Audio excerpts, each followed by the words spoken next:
Your show's rubbish. Hi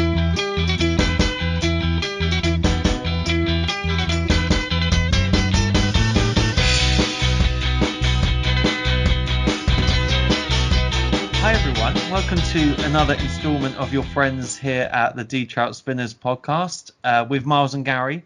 I am Miles Pennell. With me, Gary Forrestal over there in Brighton land. Is it sunny where you are, mate? Hi, it's bloody boiling. Bloody boiling. Is it? How do you cope in the hot weather? Are you someone that likes the hot weather? Paracetamol, Yeah. which is good to cool you down. I don't like it being this hot. No, I don't. It's too hot. But it's good in a way because we're kind of mainly still under lockdown. We can't go out in the way we could. Hey. So it's actually because we've been out into pubs. Whenever we go to pub, it's either bloody freezing, like massively colder than for the time of year that it should be, or boiling hot. Remember we went out that time? It's so Yeah. and my eye was leaking. Yeah. I just had to keep rubbing it. Oh god, yeah, that was not fun. But so yeah, I don't really like the hot weather. But I got sunburn. I got sunburn on my forehead and on my face and everywhere. oh, you have a bit. You Yeah, can't see it there, but you can. I can. See And it. now it's Miles looks like Tony Hadley. By the way, this much is true. I can tell you that. All right. his hair is slick and long. I'm starting to peel like a snake. Yeah, that's the thing. You know what I was thinking it'd be great, right? As a scientific idea, as a sort of Carl Pilkington idea, if you peeled, and then when you took all your skin off, you were like another person, Right. like a more attractive person than I am already. Where can I sign up for this? Do you think that'd be a good idea though? Like when you mold your skin and it comes. Idea. It's not an idea. Yeah, well, I don't know how to Put do a it. baby in an oven and grow it. Well, technically, you do shit. Like you are a different person. Actually, interesting thing. I think it's something like every 2 years we shed every single cell in our body. Every single cell is regenerated. So we're actually a completely different person. But we keep the brain sort of so we're the same Your person. age remains the same, unfortunately. My age will always be in the mid 50s until I get there, in which case it was in the 70s. But, yeah, it's hot. It's too hot at the moment. Do you know what is a good tip, everyone? Aloe vera in the fridge, because that stuff is just so soothing when it touches your body. Yeah, absolutely. It's good. When I was in Spain and I got sunburnt massively, like an idiot, I went out, my shoulders was the worst. There's actually aloe vera plants that like pure aloe vera, and you open it up and it's like it's in there. It's not the gel like we get here, but actually it really stinks. Like it's not a nice thick substance. When it's in the gel form that they sell, they make it smell nice, but yeah, it smells really bad, but it's so good. Yeah, I agree. Aloe vera, just rub it all over. Just rub it all over. Or get a friend to do it, whatever. Yeah, and you're listening to the Sex Cast with Miles and Gary. Oh, you're not going to get any sex chat on this podcast, but what we did last week. We did a little bit. You went down the condom route quite a lot. We are going to talk about the Ricky Gervais show, the XFM years, 2005, a better time. Not better. I don't know. It's a matter of perspective, isn't it? And today we're going to be looking at episode 21, 11th of January 2003. And in this episode, Stephen has overheard some people slagging Ricky off in public. And Karl believes in ghosts of women seeing ghosts of themselves. That's it.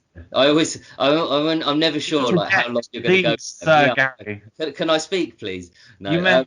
It actually also the other thing that's significant that I thought you'd put in that is this is the origin basically of Monkey News. This is the original start of Monkey News. So it's kind of quite a significant show for that reason as well. Well, it is. They talk about the monkey boy, but it's not really like he wouldn't be a monkey, would he? He's just a lad who grows fur and hair. No, he was raised by monkeys, and that's where the Monkey News comes in because he was raised by wolves. No, he's raised by monkeys in this one, right? Not wolves. You did? Did you even listen to the podcast? I did listen to it a couple of hours ago. Do you know Is what I have found? I have found it is a totally different experience doing this show. I think I have said this before. Scrutinizing these episodes and trying to find like talking points around it is a totally different experience to just listening to them. Yeah, absolutely. You kind of, it does, it's inevitable that it takes some enjoyment out of it, but it's still, I always said to you at the beginning, like, if ever our enjoyment goes from Yeah. listening to the shows, I think we should stop, you know, and and it certainly hasn't yet. So don't worry, one listener or two listeners that we've listened to, like Miles's mum, don't worry, we're going to She carry on. doesn't listen. She doesn't listen. But What were yeah. you doing in the 11th of January 2003? I ask every week, Gary. What were you doing? I don't know. I was probably I was probably had just finished working at John Lewis, and I was hired as a Christmas temp, and I was sacked at the Yeah, end. I would sack you too. Most of the people were kept on, but I wasn't. Who were I, you? Or Santa or one of his elves? Which one were you? no, I was working in the toy department. I was kind of I'd say I was Rudolph. Oh, with your little red But nose fella. honestly, dealing with mothers, and it's a stereotype, but it's true. Mothers, because there was this toy that came out that year, and we ran out.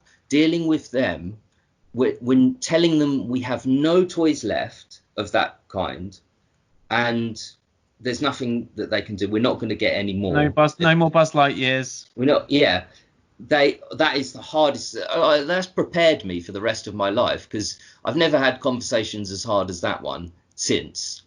My grandmother had to wrestle another grandmother for the last Furby when that came out. Right. And then I think it lasted for about 10 minutes. Your grandmother is in WWE though, isn't she? Though? Yeah, she is. She is, yeah. She's one of the. She's kind of she Wrestled doesn't her wear, down to the floor, got her in a headlock and said, "Look, give me that shit. I want that little yellow thing." yeah, that little yellow thing. Again, that's we could have. Hello and welcome to Little Yellow Thing. Yeah, that Yeah. again, that's the one we could have chosen. What are your main takeaways from this episode? Let's extract some best bits. It's a really good one, I think. Overall, the cat Agreed. story, is brilliant. I love Karl telling the story of the woman on the bike, which you mentioned in the intro. Yeah.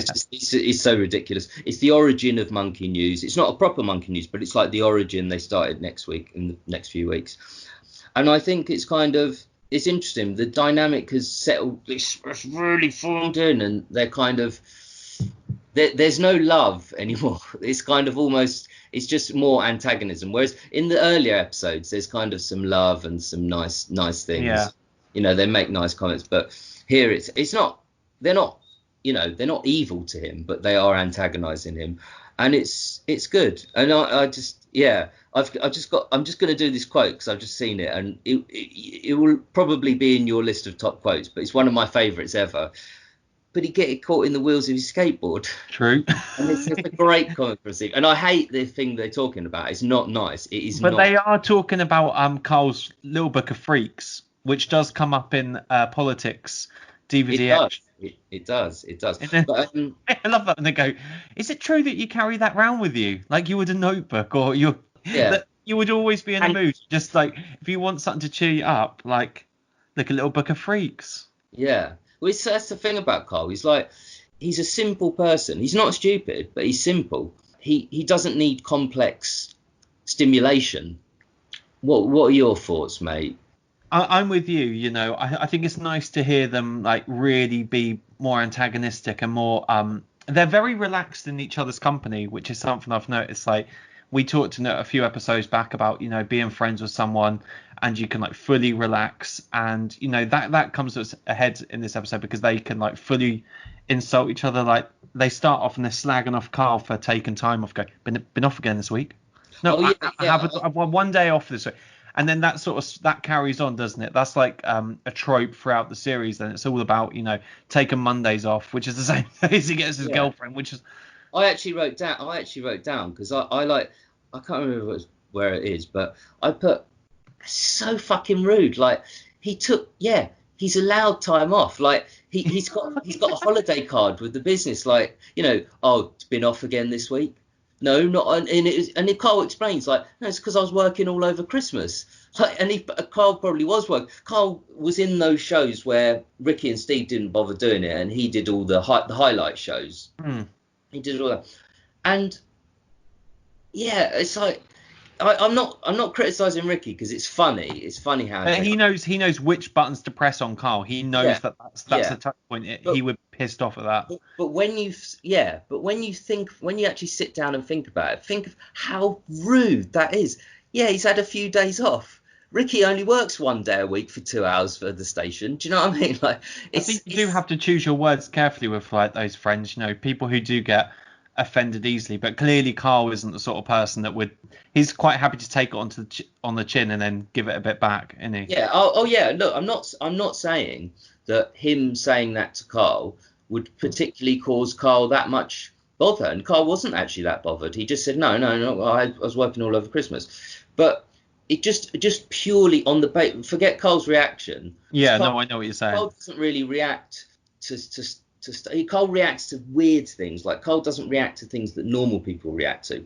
Like, he hardly ever laughs at a funny moment in the show, which is not a normal way to react. He doesn't react that much when Ricky slags him off, except the episode which we'll get to, the infamous episode with the. It's also funny, but because like when we talked to Andrew Phillips, great episode by the way, do check in the Trout Spinners back catalogue. Andrew said, Karl was the hardest worker. Like he'd really put in the hours. But you imagine like completely believe. Yeah, but then you compare that to Ricky's work ethic, and they obviously did produce some amazing shows, which would have taken, they say it took 6 months to write an episode of The Office. Oh yeah. Like, another example is when Ricky says like, Carl's like, oh yeah, I was in at 8. Oh yeah, a lot of people get an 8. Get home at 6, 7 o'clock. A lot of people get home at 6. Well, Ricky doesn't. Ricky doesn't start filming till like 12, midday. And then he eats a Thai curry and wraps up like a saint. Now, I will say this. Ricky comes across deliberately like someone with a shit work ethic. But I'm absolutely certain his work ethic actually is very, very strong. But there are certain things he won't do. Like, he doesn't like getting up early. He comes across as very lazy. Whereas Karl does so much. And it's just think about it, it's so rude to just say, oh, been off again this week. Like, telling the audience, like, so what? They don't need to know that. They don't need to know that as well. I know, it's just funny. Yeah, it's kind of in this episode they go, do you remember the first time you saw Steve? Yeah. I reckon, yeah, no, I love that. This is one of the first times when they start to really, that animosity between Steve and Karl, that is starting to develop now. And Ricky has figured this out, and he's the biggest stirrer in the world. I'll just say this though, I agree it's developing between Steve and Karl, but in the first series, Karl says something that, like, this is kind of, it's a joke, it's for a laugh. Like, he says something so horrible to Steve. It's just horrible on the face of it. Like, it's out of character for Karl for the whole rest of the series, because when he slags off Steve, like, could be your brother, things like that. It's always to get a laugh, and it's always funny. But I think he just said, oh, why are you having a go at me? You're the one who's sad and lonely. Yeah, that's it. So actually it was kind of worse then. But I think their relationship actually is better here. I think Karl knew. Ricky and Karl were talking about, I can't remember what it was, but basically Karl says, when you first see something, it's like ... Now, I think he knew that he was inviting Ricky. I think he knew, and then you get used to how people look. And actually, I've wrote this down as well. Listen back, see what you think, listeners. But I think that is the happiest laugh Ricky has ever done that I've heard. It's not the loudest, it's not the most prominent, but I think that is the happiest laugh he's ever done. Like, he engineered that situation perfectly, like strategically, kind of got Karl to say exactly what he wanted. And if you listen back, he is so happy in that laugh. Laughs. I love that. It's a kind of a classic, iconic moment, I think. And again, there's more than one of those in this show, because so I think all listeners will like the dog story, the dog and the wig. I always feel a little bit depressed when he is talking about the cat, which is Why didn't she get a dry wipe cap? Why didn't she varnish it? Again, it's potential. It's fodder for a name. You know, we could have got a name for the show out of Shaving Your Cat or something around though. But yeah, it's a classic. It's like an iconic story that I think if you meet someone who's kind of got a bit of an interest in the show, I think they'll probably will have heard. They'll be aware of the Shaving the Cat.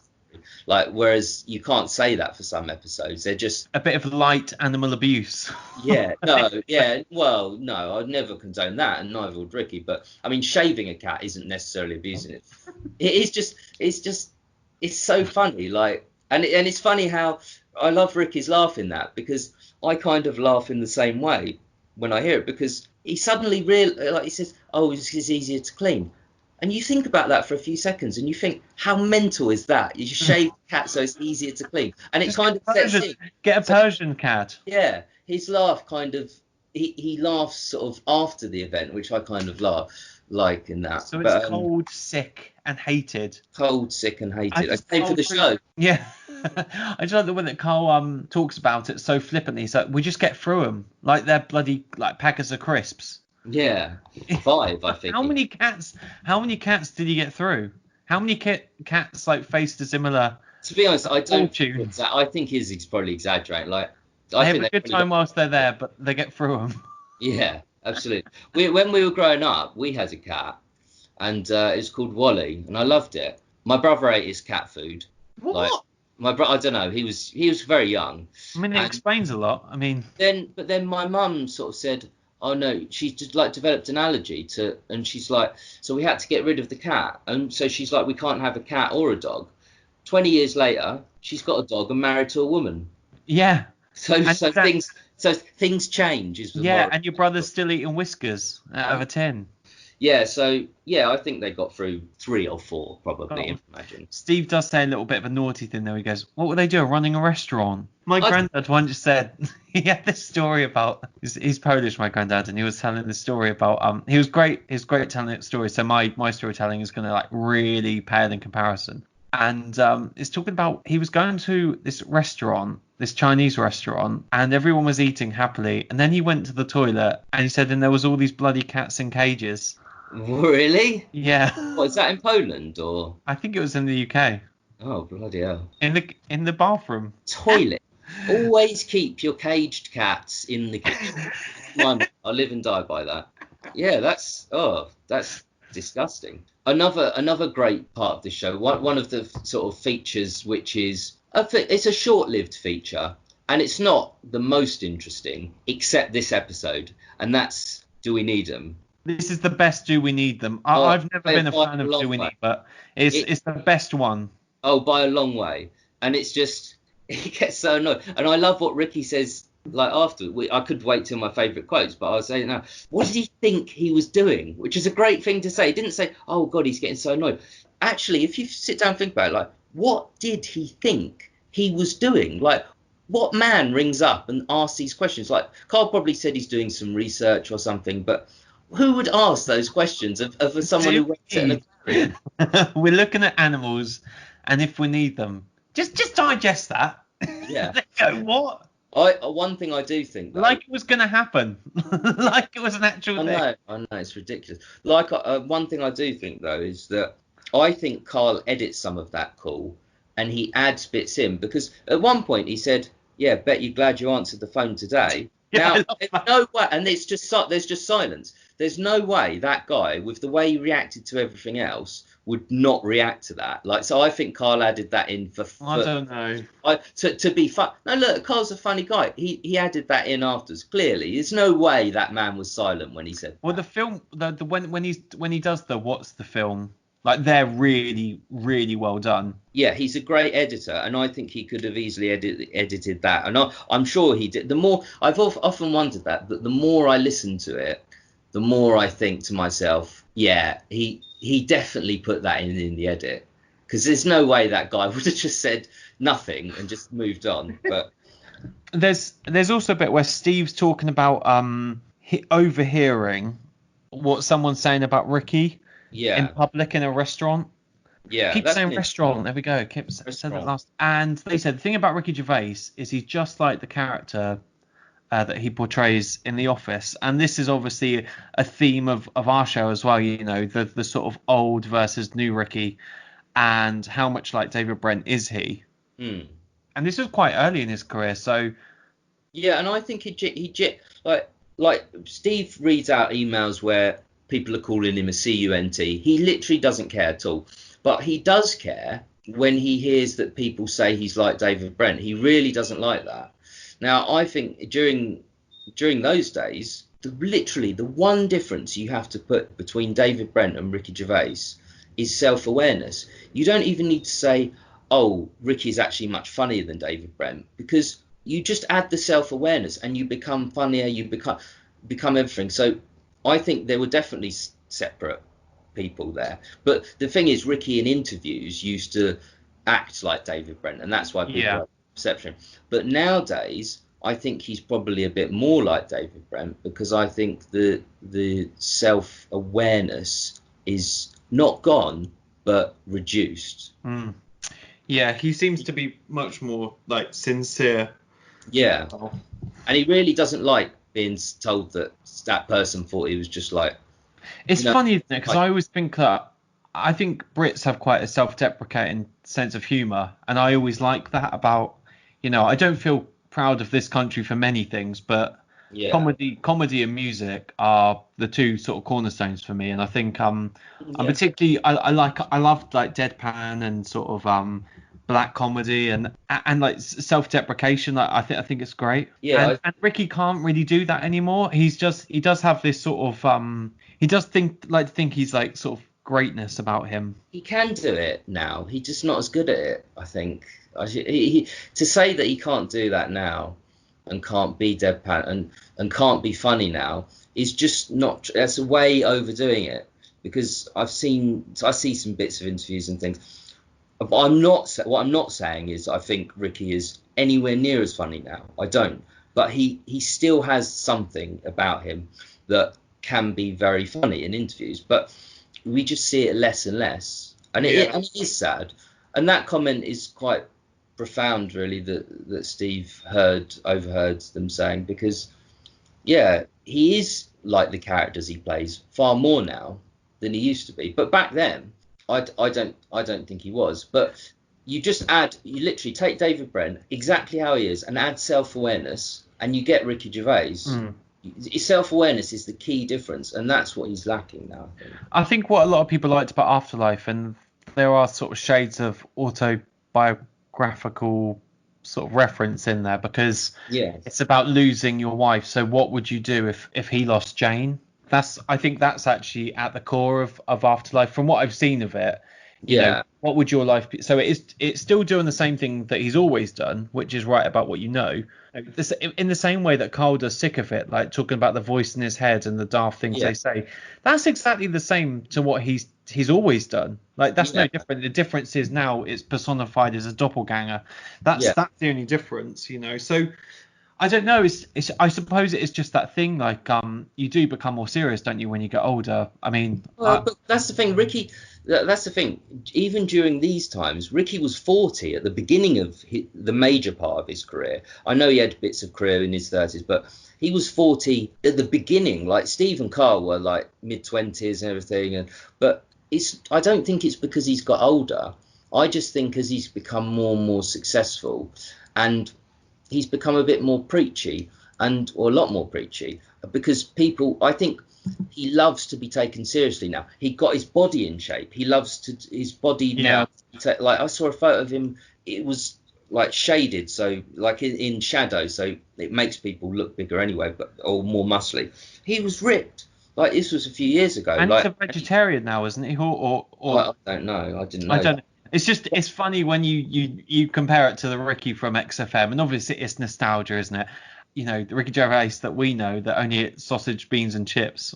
Yeah. you He know? probably don't know that. Oh, I totally believe And that. his idea of a salad is, couple of what does he say? Like, No, I don't know about his idea, but he's like, the good thing about a lump of cheddar cheese is you don't have to don't have it. have to have any dressing on it. I completely believe that element of him is still the same. And to be fair to him, like one thing I think I know this sounds a strange thing to say to give him credit for, because you mentioned Jane, and basically he's one of the most famous people in the world, and that's just true. Like, so many marriages of famous people break down because the man usually has an affair, because he's literally bombarded and bombarded with women. Now, I know Ricky doesn't go to those parties, but he must have been propositioned so many times. And I'm not saying you should give credit to not cheating, but I just think I think it's exactly what you're saying. it is a credit. No, I'm saying it's a credit to him that he's still with Jane. And I think so. Look, I don't. It's not a black and white thing. And actually, you mentioned Afterlife again. Like, we both watched it. We both didn't really like it. Every single person who's commented to me about Afterlife has loved it. People whose comedy opinions I respect. People whose comedy opinions are different to mine. Like my dad, who's very close on comedy to what I am. He loved it. My mum, my ex-girlfriend. This is just a tragic list of ex-friend. I don't even know. XFM in the community. That's coming up later. But yeah, it's weird. I wonder if we're too biased to kind of get into something like Afterlife. I don't know, but I think the reason we're so like down on Ricky a lot is because of how much we loved him. If you didn't love him as much as we did during that period, and looking back to that period, I don't think you would be as bothered about whatever he does. Like, it's just, you just take it on face value. But we can't take anything he does on face value, because we're always taking it on the value of what he was and what he meant to us during XFM and The Office. You know, those key things. And yeah, Extras is okay, but those key things, like, we loved him so much that we're more down on him now, I think. Yeah, no, that's true. In the episode, another big thing that I like is White Van Karl. Oh yeah, very good. So what I've done, Gary, is, and this is a feature that we actually used to do in our old radio days. I asked you the questions, didn't I? You did. Now I'm going to ask you and get the sort of the man on the street, Gary Forrester. I mean, you're not the standard man of the street. I will be on the street soon, probably. Yeah, to buy some more wine. But I thought I would ask you. The White Van Man doesn't exist anymore. But what does exist is the Sun runs great paper for. You bought the Sun. I did it. I went online, and this is Dear Deirdre. So I thought I'd ask you a Dear Deirdre question. Go on. Listeners, if you've got any problems you want Gary to solve, do let us know. Yeah. Sort it out. So, unlucky in love. I thought isolated with my girlfriend would improve sex. It's actually made it worse.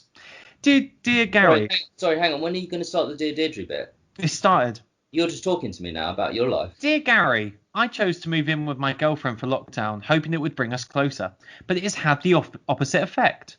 I'm 29 and she's 30. Our sex life was almost non-existent before the pandemic struck because she was suffering from anxiety. So I thought she would find my presence a comfort. Before I moved in, she would make the effort to kiss me every day when we were together. But now she shows me no affection whatsoever and we have no real sex life. If she's feeling turned on, she just wants me to do oral and pleasure her. When she's done, she then returns back to sleep and I don't get anything at all in return. It's got to the point where I'm not allowed to touch her unless she says. Otherwise, she turns moody and starts shouting. I've given up everything for her during this stressful time, and I'm now starting to regret it. Gary, what do you say to this poor anonymous listener who is anonymous? Well, first of all, it sounds like a great life, but and no, actually, that's kind of a problem in a lot of relationships. In all seriousness, like that is a problem. I've had that, and it's like. Have you? Yeah. Do you want to? Is that something you want to talk about with your therapist? Yeah. Yeah. Actually, what you don't know, listeners, is this actually doubles as my therapy. So it's to. Yeah, I would just. It sounds like things have gone a bit stale, and actually, I know we joke about it. I genuinely am happy being single, and it's stories like that kind of make me think. That just it doesn't always happen, but it often happens, and. I am so glad I've been single for during lockdown, because even with girlfriends I've really liked and they've liked me, apparently. Really? Yeah, like I would still find it really difficult in lockdown with someone. I can't even imagine you in lockdown with anyone. That would not last long. Dear Deirdre, I've been alone. Well, I stayed at your flat and you moaned about that. I'm not even going to get into this because actually I don't like, in general, I'm kind of a bit Hermit. I like my own space. No, I go out and see people. I just like my own space. But Mars has stayed a few times, and each time I'd probably give him a little bit too much, a bit of stick. But yes, Yeah. it's a bit part of the fun, mate, I isn't love it? that dressing gown. That was better. It was better than a blanket in many ways. Oh yeah, I didn't have a blanket or a sheet or a bed or a mattress for him. Or a floor. I have a floor, so Best night of sleep of my life. best night of my life. And the thing is, Mars wouldn't let me touch him unless No. he asked me to. Anyway, yeah, Mars has stayed over at mine. I'm a very generous guy. Let's move on. But basically, Dave. Oh, sorry, I shouldn't have said your name, Alan. No, whoever it is that wrote into Dear Deirdre. I think you're 29, she's 30, or the other way around. Just think, really, do you want this for 40 years or 50 years even, or not? And if you don't, it's a hard decision, but I'd leave the relationship because, you've got to think about that. Like 50 years you've got left of your life. Maybe longer or less. Maybe longer, but yeah, I mean, she's not doing anything wrong, he's not doing anything wrong, but got a bit serious this, but I wanted to answer it in a serious way. I prefer the comedy answer. Yeah, I know. Well, I did give a bit of that, but Hey, but I'll forward all that information onto my girlfriend and it'll be fine. But basically, that wasn't a Dear Deirdre, that was Miles.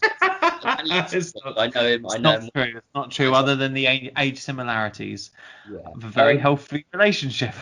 Yeah, okay. Would you saw your bed in half? Oh, what now? I like Karl's point where he says some things that are just right, like the size of a bed. Yeah, the sex tips, as I like. Actually, think about if you're Steve, like no bed would be the right size. But yeah, of course, cutting eight inches off, yeah, it's gonna make a huge difference. And I like what Ricky says, like, what about the springs and everything? Like, how did it work? Like, it couldn't have. What a stupid thing to do. You just buy cupboards that fit. You can't saw your bed around the cupboards. Oh, he did. I know. That reminds me. But also, wouldn't because as you rolled onto one side, the foam would have just rolled out, wouldn't it? So it would have had a dip towards the end of it. Not all, whatever was in there, springs, foam, duck down, because that's in some mattresses. Right. But basically, even I'm single, by the way. You've mentioned it a couple of times. This isn't an advert for someone, but if you are interested, when I moved into my flat, I had a choice of a small double or a large or a normal size double, and I got a normal size double. There is almost no space in the bedroom left, but I'm really glad I got a normal size double because even just a one, and yeah, occasionally I've been here 8 years, so occasionally there's been other people stay round. Yeah. But your mum came, doesn't she, with her girlfriend? Wife. Oh well, even better in a way. I just want to tell the listeners, right? I bought Amazon a slide whistle to. Oh yeah, you did. I honestly, Amazon has been the most reliable thing I've ever used. It didn't come yesterday. It was Prime. It was due yesterday. I got a note saying, "Oh, we attempted delivery." There was no attempt at delivery, and so I don't have it. But I was gonna play it, whistle along and.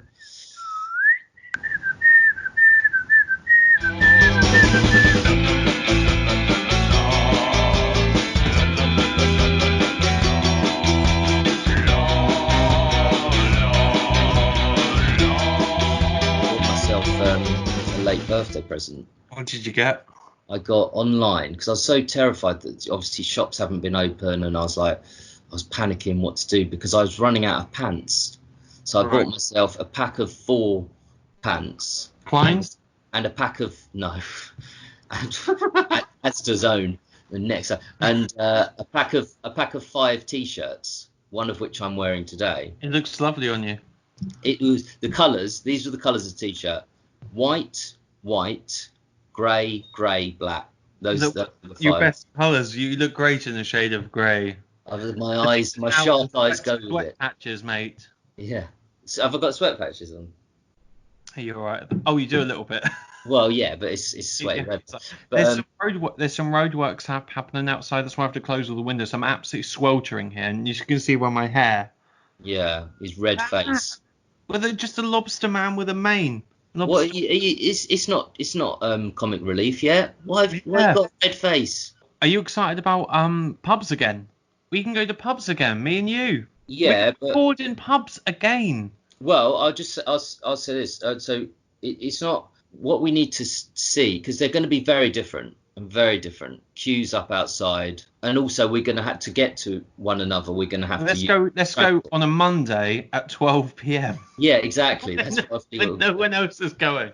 Yeah, that's what we're gonna have to do. But yeah, it's good. It's going to be pretty stressful though, isn't it? Going to a pub now. It's not going Yeah, to be the same. because there are a lot of advantages to Skype to podcasting over Skype. Like when I come to London, we go to a pub, and I then have to travel back. Is some of the loneliest, most tragic moments of my life. Because not lonely, but when I have to get 3 tube trains and then a big train back to Brighton, I'm not gonna lie now. I'm gonna be straight with you. A bit drunk. It is tragic. Like, whereas now I'm in my flat. As soon as we stop recording, I'm magically home. You know. And So you're going to go for a lovely nap. yeah, I do go for naps now. I tell you what. I mean, I'm glad because I don't have to get drunk and end up in like A&E. yeah, worse, like Winchester or somewhere like that. It's worse than A&E. I literally woke up in St Albans that one Yeah, time. I know. called you. The good thing for me is that Brighton, obviously, being if you're not from London, if you're not from England or Britain, it's a seaside, so it's right on the south. So there are no stops after Brighton. So I cannot, like, unless I fall asleep whilst the cleaners come and clean it, and then it goes back the other direction. I can't fall asleep and miss my stop. Whereas Miles absolutely can. Like he's in some random middle of the London. I know. Well, I think it's time for some favourite quotes. Is it time for some? It's time for favourite quotes. Got Africa. Yes, you slug. I'm going to start off because in homage, because he hasn't been on the show, as they mentioned, for a couple of weeks. But our mate, Diddler, you little diddler. The thing I like about that is Ricky's he's so creative. Like, Diddler, you little diddler is so far away from Richard Anderson, but that's where he's got like his dick. Like it's just funny because it's so not anything like Richard Anderson, but that's what he's calling him. There was a fella who had hiccups for 69 years. Thought that was pretty annoying. Just that was news. Yeah, that was like annoying. Yeah, it's like, well, then Ricky just goes, yeah. So disappointed. Yeah, I know, because it's just yeah. Stop wasting money, not wasting cats. That's a good one. That, but yeah. It's not weird. It's incompetent. It's not weird. It's incompetent. It's weird, isn't it? It's true. Forgetting your own rock plastic.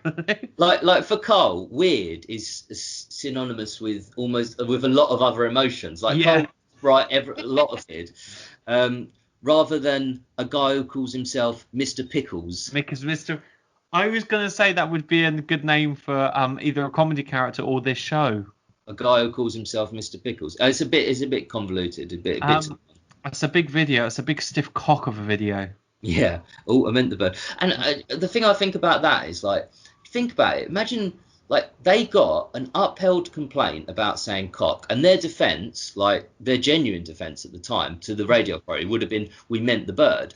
If that had happened to most presenters, they would be so careful about, like, saying cock at all, and especially bringing up the fact they had a complaint. Ricky's like, they take the piss out of it. Yeah, oh, I meant the bird. Big stiff cock of a video. Like, you can't get more direct than that. No. With cock. It's kind of, and I'm not, by the way, I'm not saying, oh, it's offensive, I don't want to hear it. I like it. It fits in with the show. It's a bit of cock. Funny. And it's funny how direct Ricky uses it. It's just funny that they had an upheld complaint about saying cock, yet almost most episodes they take the piss. Not only do they say cock, but they take the piss out of that complaint. Yeah. I'm so lucky not to get another complaint. Was that XFM News? I think that's one of our favourites, isn't it? Yeah. I've certainly seen the toilet tubing. Yeah, that's good. We've already mentioned this, but What did he think he was doing? I just love that so much. What did he think he was doing? Well, actually, to sort of bookend that one, again, something that me and you say to each other a lot. Well, they Yeah. ask for advice, I'm giving it to them. Yeah, we do say that a lot. Yeah, absolutely. Yeah. In fact, Miles went through a period of literally almost everything I said to him, he would say, "You really asked for my advice, I'm giving it to you." Like Well, you can relate. no, I Uh, know it's we funny, said but before, you can relate every situation in life to an XFM quote. almost every Fact. situation. Fact. Okay. I was going to put this. This is just funny. The whole story is funny, but we should go get on our bike, go find ourselves when we're little, and go be. That's right, what are you doing, lad? I've got a good Ricky Slur coming up, but this one's good too. Well, that was another barnstorming feature from Carl Pilkington. Yeah, yeah, very good. Oh yeah, I've got one more actually. It's a bit weird, isn't it? Yeah, it's Just not that. weird, it's incompetent. Yeah, No, no, yeah, that's just I just like it's that. a bit But weird, isn't it? I did my favourite one, but I'll do it again. I did it as just, but he get caught in the wheels of his skateboard. It makes me laugh. I think you're gonna like my sort of top two. So I've got Shrove Tuesday Island, Yeah. which Okay. always makes me laugh. Just they're trying to wrap up the show, and Ricky's speeding him up. Carl doesn't want to go into it anymore. You He do not doesn't cut want me to off. because he can't. Because he can't. He's Yeah. just But back. actually, have you ever thought to yourself? Because I thought this when I was listening yesterday to the show. I'd love to have heard that egg story. What do they do on that island? Because he doesn't finish the story. He just says, "Oh fuck it, forget it." I've heard something about it, but I not enough that I would be able to deliver. I've heard something about it from Karl, but Winston, Winston Island, Switzerland. Shrove Tuesday. My top one. I've really got to take a run up to try and get over this one. But Okay, go if on. we had the same stringent checks on donkeys as we did on international flights, International. maybe a little less deaths. Yeah, that you said that very well because like it's so hard to do that thing Ricky does where he almost deliberately kind of stumbles over the words. You did it well, so yeah, very good quote. I love And that. actually, this again, this episode, I've always said, even in the not so good episodes, we can always find 6, 7, 8, 9, 10 quotes, that are funny. But these ones, I wouldn't say there's more than usual, but the ones there are of a better Of a high standard. quality. Yeah. And if you have any of your favourite quotes, do tweet us at Trout_DE. Gary set that up, blame him. And also Trout.de@gmail.com. Please do email us. We love getting your emails. Love read them out. And they can your Instagram. Don't you usually give that Oh, out? yeah, you can do that as well. At Duchess_Purnell.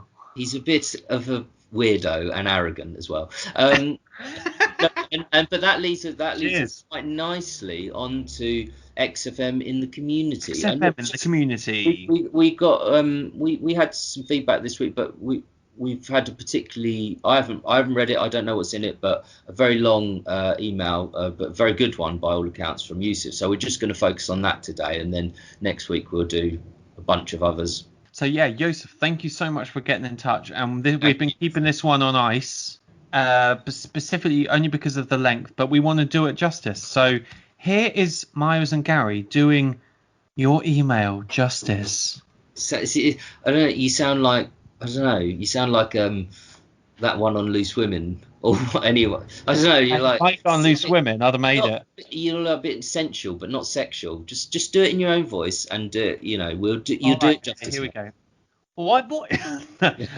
Hi, boys. Just to say on Series 0 that they are certainly worth a listen in my view. They're chaotic and incredibly amateurish, with the two of them moving from topic to topic in an unconnected, scattergun kind of way. Gervais in particular is almost speaking in stream of consciousness at times. It's really quite shoddy and far more risque. I agree with Gary that they're not side-splittingly hilarious, but what I think is important about them, although it is a bit odd, is that they serve as a documentary evidence of the partnership's angry young men phase. It's difficult to believe that the predictable and anodyne Ricky of today started out as this bloke calling people out of the blue, giggling down the line and trying to get them to agree on air to pour beer all over him as part of a weird sex ritual. Yeah, I think They were both just raw talent, and it's intriguing as I think it gives you an idea of how important a role someone like Ash Atler and Anil Gupta probably played on the development and refining of The Office, or even of how much structure a decent producer like Karl added later at XFM. The reason it's odd is that, unlike with the later shows, when they returned to XFM post Office, this was their full-time job, and they really did have something to lose by mucking about too much. You'd never know it from the way they behave, though, and I think they ultimately get the boot. Showing absolutely no regard for authority is not an uncommon character trait in great artists, though. Would be an interesting one to get Andrew Phillips' thoughts on about how they were sacked and then asked to come back. Sorry.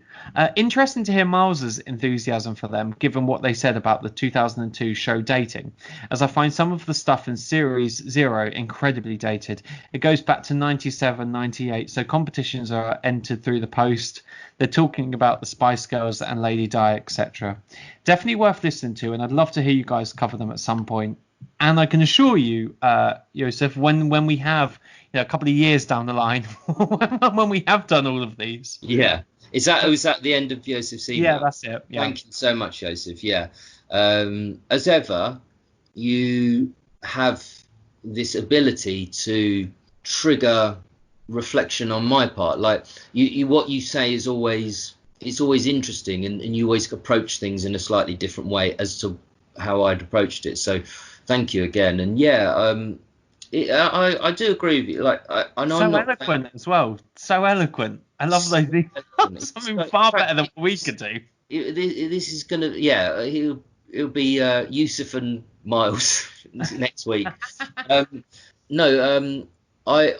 do agree with you definitely that when I say they're not hilariously funny like the podcasts, the later series are, they have something else. They have something different to that, an incredible level of amateurishness. I mean, actually, and this is a credit to Karl. Like, again, we don't give him enough credit for this, and you mentioned it at the show. Andrew said it as well. But the difference, the only thing stopping all of the series from being as unbelievably amateurish as Series 0, and I agree, being amateurish, by the way, has a lot of it's an interesting thing. Like, I like to listen to it. Like, I'm not criticizing that particularly, but it's Karl stopped. Karl, can you imagine the show about Karl? Not just like what we'd lose because we lose Karl, but can you imagine how shoddy it would be?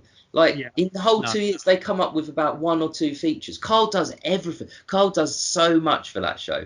And I do appreciate there was never an interest of theirs, Steve always says, like, he always wanted to get into radio, whereas that was clearly never part of Ricky's plan. He just wanted, I don't know what he wanted, actually. It'll be interesting to know what Ricky's, because I think Ricky would have just carried on just being funny and just, like, done whatever job, I think.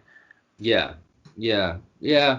I think, I often wonder that, what would have happened if he didn't get his break or didn't, go into. What would have happened to Gary if you'd never found this podcast? Yeah, what would have happened? Well, it's interesting. Right now, I'd be sitting exactly where I'm sitting, mate, but just with a wine in my hand instead of a rocking beer. Back and forth, thinking about what you're going to do in life. Yeah, what are you doing? Be careful what you do in life. That's what I need. I need my former self to come and tell me to be careful what to do in life. But it's an interesting point. What would he have done? But I think you're right. As Steve says it, like, I really wanted a career in radio, and we're kind of messing this up. But he's kind of half joking, but. Because by then they were big, they had a huge thing to their name, which was The Office Series 1. And with Ricky, I think he probably did want to do radio. I think probably Ricky was stoked for doing radio the first time, because it's a perfect outlet for Ricky. It's just perfect outlet for him. But clearly he doesn't see himself as a radio DJ. He doesn't want to be a radio, because he does so many other things. I think from what I've heard of Series 0, they really enjoyed that, and they are quite like Ricky is quite mean to Steve, like, genuinely. He's so cruel at those stages. Like, and you just think, I do feel sorry for Steve, because again, when Karl first came in, Karl was really harsh as I was saying earlier. Like, at one point in those Series 0 ones, they get, like, listeners to email in, like, dating profiles to try and set him up with Steve, and then they get a man to call in, and it's all very funny. And then Joseph's right, they get he tries to sell beer. He tries to get this guy to come over to Ricky's house just to pick up a four crate of beer. Just Yeah. for no reason. And of course, you do hear those lovely bits with him and his mum, which I just Yeah. being someone that is close to his mum as well. I love the fact that he was clear, yeah, but he was proud of being a radio, and he wanted his mum to share that pride. And can you imagine? Yeah. You know, But I think it seems to me like a lot of Ricky's sense of humour came through his mum. Like, yeah, definitely. I don't know. I think his dad died quite early, so I don't know. They reference his dad in this episode, don't they? Yeah, they reference his dad, his roll ups in bed, and it vacuums out, and that's actually a really sweet story. We didn't mention it, but it's just quite sweet that he remembers that about his dad. But his mum's laugh, like, is kind of very, but again, it's very Dot Cotton, isn't it? It's very like. Well, Dot Cotton doesn't laugh that much, but yeah, if she did, it would sound like that. But I think Ricky gets his sense of humour from his mum and probably his brothers as well, and they were just always kind of I guess a funny family. And in series 0, my God, they haven't even done The Office, so he's still arrogant, Ricky, but there's no like in series 0. Yeah, I think Yusuf made this point. Like, it's more urgent. It's more, everything they do has a higher jeopardy on it, because if they get fired, that is their job. Like, and again, Yusuf made this point. Like, it's interesting, if they got fired from XFM series during series 2, it wouldn't have mattered they would have been disappointed, but it wouldn't have mattered the slightest bit financially, not the slightest bit to either of them. They'd had a huge two series of The Office by then. Series 0, you're really hearing them for how they are. It's very natural, but there's a higher jeopardy on it, and that makes it more interesting in that respect. Because it's like everything they do when they're naughty, you think, my God, I can understand you being naughty when the radio show doesn't make any difference to your financial situation, hardly any difference at all. But when it is your job, yeah. It's Oh, absolutely. They're so daring, but they're saying what a great like role model for people living their lives generally and whatever work you do. And this is something that I've tried to employ in my sort of work, career, is just to try and have fun and be as playful as you can, because I think that's a really nice motto to live by and like model to live by. Yeah.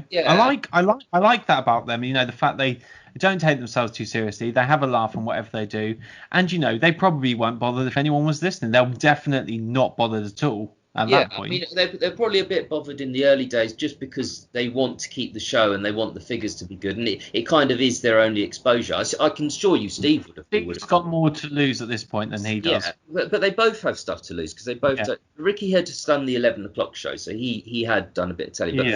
But again, yeah, you're right about having fun, and the way I would summarise it, and I've always said this to you from the beginning of our relationship, and I got it from Ricky. Ricky never says it, but it's just I'd always noticed this from Ricky. But so I've always said about us as well: never chase an audience, never. Well, that's true enough for this show. Yeah, because you haven't got one. But no, never. Like, I wouldn't change who you are, what you think, or the way that you would come across just to get an audience. And I really respect that from Ricky. And I think these days he probably does chase an audience a bit too much. But to be honest, in terms of his career, we have to say he has absolutely earned the right to do whatever series. Like, he's totally earned that right.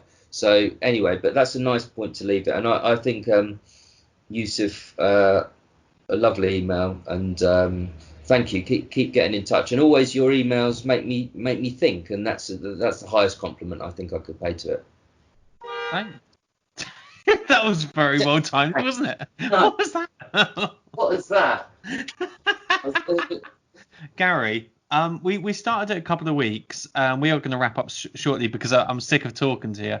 We did equality in a new feature that I'm going to call Equality Street, right? We were talking a few weeks ago about giving up our seats, our priority seats, to people less fortunate than ourselves. Right. I'm what you would call apprehensive at this point. Okay, cool. So you're sitting on every week. You're gonna, well, not every week when I can be bothered. You're sitting on a train now in a priority seat, right? It's absolutely packed. You can't move for toffee. You got 6 hours left to go on this train. In the corner of your eye, you see a Native American Indian eating a prawn cracker. Do you get up your seat? Do you leave it for him? He's 60 as well, Okay. with a limp as well. He's got a limp. Yeah, but what he's got that I don't have is a prawn cracker, and I think that puts him at an advantage to me. No, listen, I'm always going to say the same in this. Yes, I would give up my seat. What do you expect me to say? No, anyway, yeah. The prawn cracker was that was the selling point for you, wasn't it? That's the selling point. It's good. It's good. I would say if you have any suggestions in the audience as to a scenario that I could give up my seat or not, whereas I can assure you I'm always going to say yes, I would give up my seat because I don't want to come across and I would probably give up my seat. So, but yeah, get in touch with us and let us know. Something happened to me the other day. Do you want me to tell you about this thing that happened? If it's quite quick. It's quite quick. I was sitting in the park on my own having a cider, as you do, just catching up on some friends, catching up with some friends. Sorry, on some friends. On some friends. And it was like quite close to a pathway, and it was just me, as I said, because I'm cool like that. Like, you know, Jeremy, when he goes, she thinks, goes to that cashier with a 4-pack of cider, goes, she probably thinks I'm like Pete Doherty or something. Yeah. And anyway, I'm sitting there. We shouldn't. By the way, what Miles just referenced, if you're not from the UK, is a it's called Peep Show. Do check it out. It's on available. Anyway, so then this parade of Black Lives Matter people walk past, and there's not that many of them. I say there's about 20 or 30 of them, and they walk past down the path. No, listen, I think you shouldn't have lashed out at them. No, I was just getting to there, mate. I was just getting to that, and they stopped. The leader stopped. She had one of those speakerphones. She turns to address the park, but because of her line of address, she's looking directly at me, and she's saying, "You can't stay any quieter now. You have to join us. Black Lives Matter. Black Lives Matter." But it was just so awkward. She was looking at me, directly at me, like it was my problem, like it was my fault, like I was the one that should have got up and joined their party. It's like, guys, I don't know what I need to tell you. I'm not racist. Well, that's what I'd say about Mars. He's not racist, but he isn't fully for the harmony of races living together. I know. The guilt that you received then, I was just like, oh God, I know she doesn't mean to. She's clearly addressing the park, but it was a very, very, like, no one was like applauding or anything. I know. And her eyes met my eyes, and I was just like, I can't handle this. I can't. Listen. One thing I'd say is, like, I would find it awkward, but the point of them going out, right, and doing that sort of thing is to make people feel awkward and feel like uncomfortable. Yeah. Because it's far, like, what they have to go through is far worse than that. So if you feel uncomfortable, that's when maybe you do stand up and start joining them. They don't want to make you feel warm and comfortable inside, and nor should they. So yeah, that's what. So I think. Did I mention that she was also eating a prawn cracker? Yeah, and she was. Yeah, I think my mum's got her number. We are going to wrap up now, but something I like to do at the end of every show is to put 2 songs into our Trout Spinners library. Gary is flashing his turquoise iPod that no one has anymore. Basically, every week, Gary and I choose 2 songs that are either related to the show or maybe just songs that we like or things that favorites, whatever it is, and we can make those available on our Spotify playlist, which is called the Trout Spinners. Spotify. Yeah, I'm gonna. A song I really like. It's a huge hit, so I think it's got over 1 billion views on YouTube. But so it's not like I'm telling you about a hidden gem. I'm not gonna lie. I'm not gonna do that. It's Dell, Someone Like You. I love it. It's a great song. It's all right. For you, mate. Right. It's for you. Thanks very much. Someone like me. Someone like me, but not quite me. Not you. Like that. So this weekend would have been Glastonbury. I went to Glastonbury. Yeah, it would have been this year, and BBC's doing a whole thing on it. I've only been to Glastonbury once in 2011. It was great, and particularly for this particular song memory that I'm gonna plop into our library, which was at the Park stage. There was the surprise announcement that Pulp were going to be performing, and I'm a huge Pulp fan, as you know. Yeah. And when they came on stage, like it was probably one of the most memorable gigs of my life. Just seeing Jar. Could I just ask? So, was it so secret that you didn't know until they came out? No, literally, they tell you the act of that. It's like a secret act, and they announce it at the start of the day, so you've got about 6 hours to get ready for it. And Right. literally, there's only a limited amount of space. You've got to like leg it So towards. basically, they told you, but in the morning of the show, Yeah, that would perk me up a it bit. was it was amazing. So I'm gonna put in Pulp. Do you remember the first time? Because I danced like an absolute tool to this song, and I loved it so much. Yeah, great Uh, song. oh, I'm I being think raided. I think that's the boring bell. I think it's time to wrap it up. Absolutely. I know the boring bell went off, I think, 1 minute in, but you just ignored it. This has been the Trout Spinners podcast with Miles Purnell and Gary Forrestal. Thank you for listening. Do get in touch with us at the regular ways. Tweet us at trout_de or on email, and do email us, please.